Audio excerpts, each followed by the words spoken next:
Hello മക്കളെ, choice ക്ലാസ്സിൽ പുതിയൊരു വീഡിയോയിലേക്ക് എല്ലാവർക്കും സ്വാഗതം.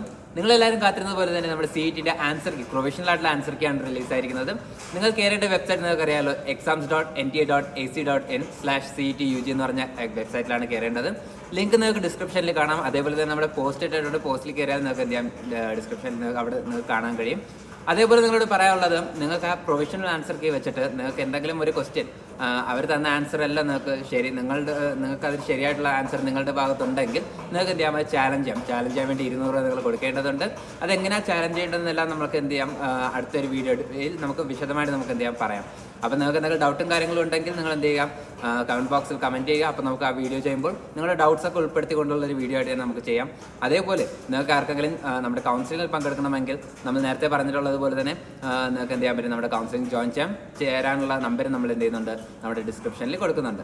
അപ്പം നിങ്ങളുടെ ഡൗട്ട്സുകളെല്ലാം, നിങ്ങൾക്ക് എന്ത് ഡൗട്ട്സ് ഉണ്ടെങ്കിലും നിങ്ങൾ എന്ത് ചെയ്യാം, ഉറപ്പായിട്ട് കമൻറ്റ് ചെയ്യാം. അല്ലെങ്കിൽ വാട്സപ്പ് നമ്പറുണ്ട്, വാട്സപ്പിൽ മെസ്സേജ് ചെയ്യാം. നമുക്കെല്ലാം കൂടെ ഉൾപ്പെടുത്തിക്കൊണ്ട് എന്ത് ചെയ്യാം, നമുക്ക് വീഡിയോ ചെയ്യാം. അതേപോലെ ചാലഞ്ചിൻ്റെ കാര്യം നിങ്ങൾ ഓർക്കുക. നിങ്ങൾക്ക് എന്തെങ്കിലും ക്വസ്റ്റ്യൻസ് നിങ്ങളുടെ ഭാഗത്ത് നിങ്ങൾ ശരിയാണ്, അവർ തന്ന ആൻസർ കീഴിൽ തെറ്റുണ്ടെന്നൊക്കെ നിങ്ങൾക്ക് തോന്നിക്കഴിഞ്ഞാൽ നിങ്ങൾക്ക് എന്ത് ചെയ്യാം, ചാലഞ്ച് ചെയ്യാം. 200 രൂപയാണ് ഓരോ ക്വസ്റ്റ്യനും അവരെന്ത് ചെയ്യുന്നത്, വാങ്ങിക്കുന്നത്. ആ ക്വസ്റ്റ്യൻ നിങ്ങൾ ചാലഞ്ച് ചെയ്ത് കഴിഞ്ഞിട്ട് ആ ക്വസ്റ്റ്യൻ ശരിയാണ്, നിങ്ങളുടെ ഭാഗത്ത് ഉത്തരം ശരിയാണെങ്കിൽ ആ 200 രൂപ നിങ്ങൾക്ക് റീഫണ്ട് ആവുന്നതുമായിരിക്കും. അപ്പോൾ ഇതേപോലത്തെ വീഡിയോ വീണ്ടും കാണുന്നത് വരെ ബൈ ബൈ.